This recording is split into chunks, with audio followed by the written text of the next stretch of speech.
Sejam bem-vindos ao canal do Questionador.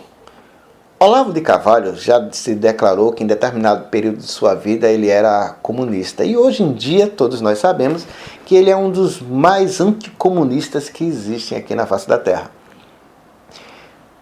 E tudo isso parte daquele pressuposto de que Gramsci, que influenciou Lukács, o pessoal da escola de Frankfurt, relativismo cultural, e tudo isso significaria uma trama internacional para destruir a cultura ocidental e, consequentemente, a tomada do poder pelos marxistas.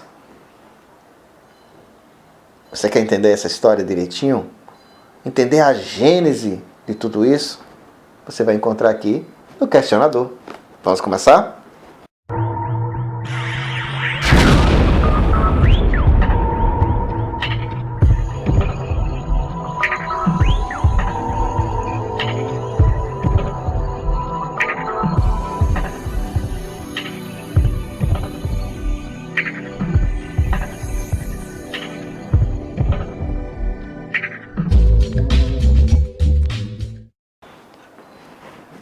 Com a ascensão do nazismo na Alemanha, muitos pensadores comunistas foram perseguidos e, obviamente, a escola de Frankfurt ficava na Alemanha e aquele pessoal que tinha um viés mais socialista, de esquerda, eles foram perseguidos, esse pessoal foi perseguido e parte deles foi parar na Europa e no restante da Europa e outra parte foi lá para os Estados Unidos da América.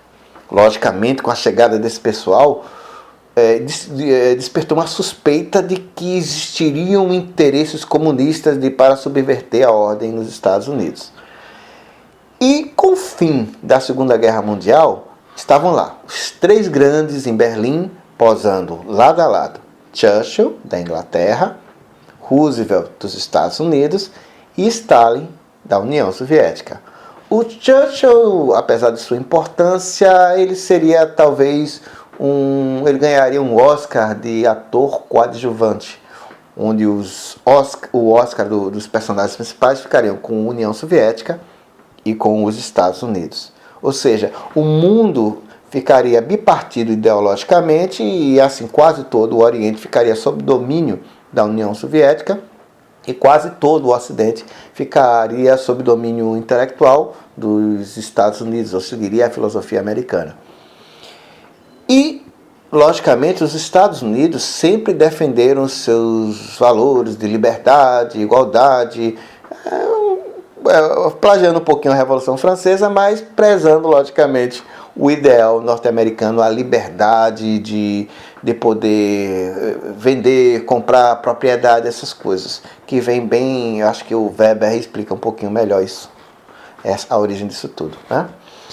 Então, com aquela crescente norte-americana de defesa dos seus interesses e dos ideais americanos, a chegada daquele povo e a disseminação daquelas ideias e a polaridade do mundo dividido entre americanos e soviéticos, tudo isso despertou de parte a parte uma desconfiança de que eles poderiam estar sendo investigados, espionados, e espionagem sempre existiu. Acontece que um senador inexpressivo norte-americano, até então inexpressivo, chamado Joseph McCarthy, ele chegou em 1948 lá no Senado e disse: olha, eu tenho aqui uma relação. E nessa minha mão tem uma relação de gente que está aparelhando o governo norte-americano para implantação de comunismo e tudo mais. Olha, isso caiu como uma bomba na sociedade norte-americana e começou-se devagarinho e ampliando cada vez mais uma espécie de caça às bruxas ou caça aos comunistas. Isso tudo foi ganhando uma proporção tão gigantesca que personagens como Charlie Chaplin, ele teve a renovação do seu visto negada pelos Estados Unidos. Então, quando ele viajou dos Estados Unidos, onde ele morava, para a Europa, ele não pôde voltar, exatamente por conta disso.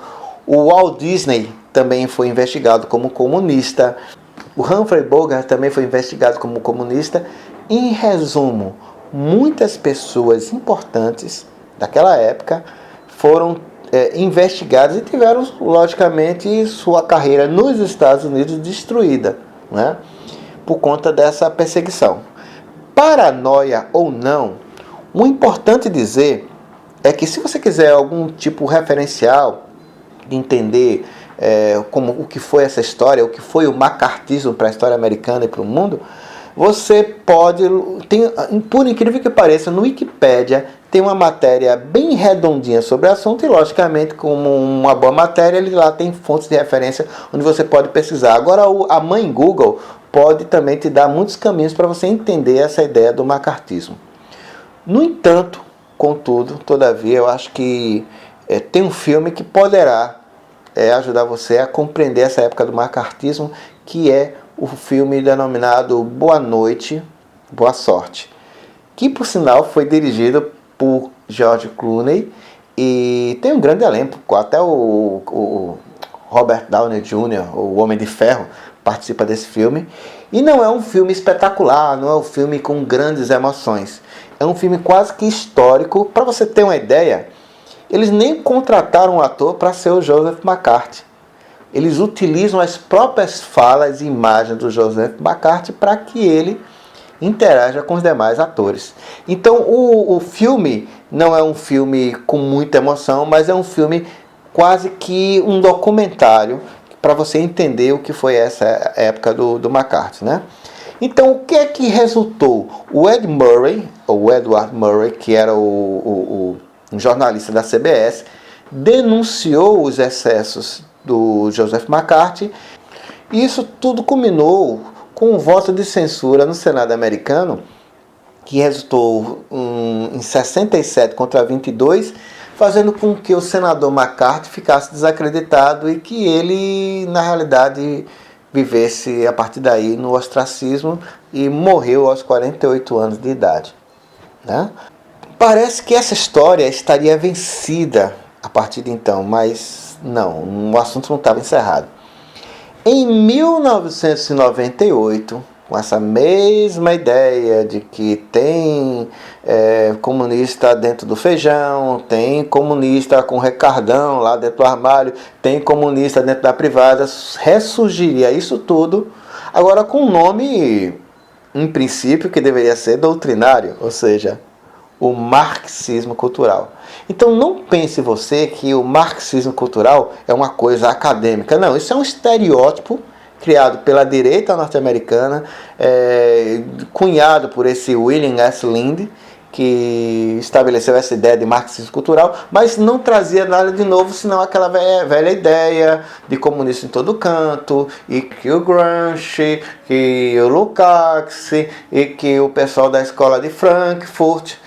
Se você quiser realmente conhecer um pouquinho, com mais seriedade, da escola de Frankfurt, eu recomendo esse livro aqui, A Imaginação Dialética, né? É um livro muito bom e ele é escrito por Martin Jay e é um livro que conta com muita sobriedade e até ajuda você a desfazer que existia uma grande conspiração de pessoas alinhadas com um único pensamento. Não!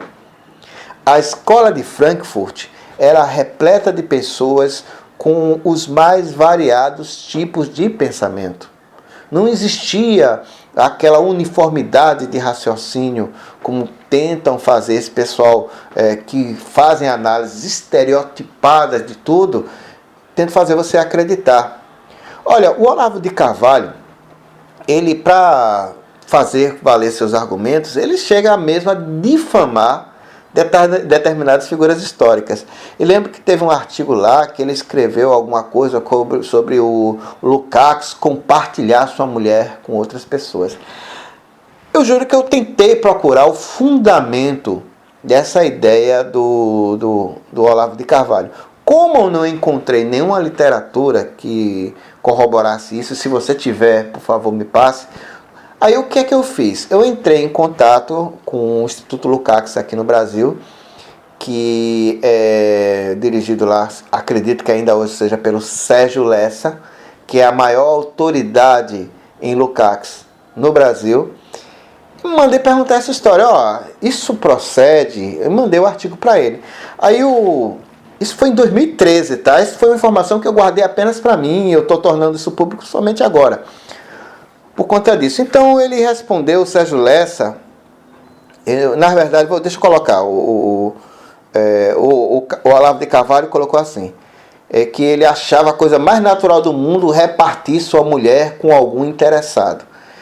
Então, o Sérgio Lessa respondeu o seguinte, né? Para o bem da história, pelo que eu conheço da vida do Lukács, exceto uma pequena fase boêmia e desbunde aristocrático bem na juventude, nunca deixou de ser um monogâmico empedernido.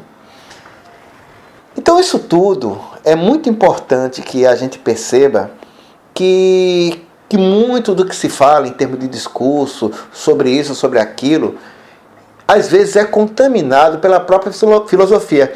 Para vocês terem uma ideia, eu tentei buscar informações sobre o marxismo cultural, e quando a gente sempre busca informações sobre isso, a gente vai encontrar sempre ou o padre Paulo Ricardo, ou Olavo de Carvalho, ou alguém voltado para essa linha mais direitista. Você não vai encontrar na academia esse tipo de termo, esse tipo de expressão, né? Então, o artigo mais sóbrio ou menos alcoolizado que eu encontrei foi do Instituto Mises, que fazia esse comparativo de revolução cultural a um conceito hegeliano, e que dizia que esse pessoal que fala em marxismo cultural não percebe que o próprio Marx, que exaltava a problemática do modo de produção, se vivo, teria esse pessoal da escola de Frankfurt como principal adversário, porque ele era contra essa linha que chega a ser até próxima da utópica, né, do capitalismo utópico. E o que Marx chamava de socialismo utópico, e o que ele chamava de socialismo científico, estava muito mais voltado para a questão da produção, dos meios de produção, do modo de produção, do que necessariamente com essa linha de convencimento que se afasta, em tese, da teoria marxista em si. Então, eu acredito que vocês podem formar duas linhas de pensamento. Uma daquelas que vai entender que esse tipo de raciocínio anticomunista é uma paranoia, ou você pode partir para aquela outra linha de raciocínio e acreditar, como alguns atores, inclusive hoje em dia, autores, inclusive ainda hoje em dia defendem, né, a ideia de que Joseph McCarthy ele tinha razão em alguns dos seus raciocínios e empreendimentos, apesar de que essas pessoas não foram julgadas e o crivo da avaliação é único e exclusivo do autor dos livros que defendem as ideias de Joseph McCarthy. Portanto, se você está nessa segunda linha e acredita que o McCarthy é um cara que tinha razão e que tudo isso, todo esse anticomunismo, ele procede, o conselho que eu te dou é, se você for humanista, cuidado para não cozinhar a cabeça de nenhum comunista, não incomodar o urso quando for identificar o comunista lá dentro do armário, e sempre deixa um espaço mais reservado no armário para o comunista e para o Ricardão, que você pode até simplificar, pode fazer com que o Ricardão seja o próprio comunista. E por último, tome cuidado ao fazer cocô, para não fazer cocô na cabeça de nenhum comunista. Tá bom? Espero ter ajudado. No mais, valeu!